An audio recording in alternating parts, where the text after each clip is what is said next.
प्रमोद कुमार दास बनाली block level कार्यक्रम में RP रही। बनाली उद्देश्य हूँ आम विद्यालय स्तर तथा समाज रे आम जो लिंगगत जो भेदभाव रही तो उभय पुरुष और स्त्री किभली समानता अधिकार से संपर्क में आम चर्चा हो ट्रेनिंग हो बड़ फोकस हो प्रत्येक समाज रे प्रत्येक क्षेत्र में प्रत्येक जगार पुरुष महिला केमी समानतार अधिकार पाइबे और केमी आम समता से संपर्क में फोकस रोचे।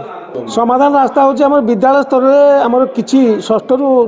दशम श्रेणी भितर आम सामाजिक विज्ञान पाठरे किसी विषय ए संपर्क दि जाइए से विषय गुड़िक माध्यम छात्र छात्री मानक विद्यालय स्तर में शिक्षा दिज्व कि समानता अधिकार संपर्क जानवे और छात्र छात्री मानक शिक्षा देवे।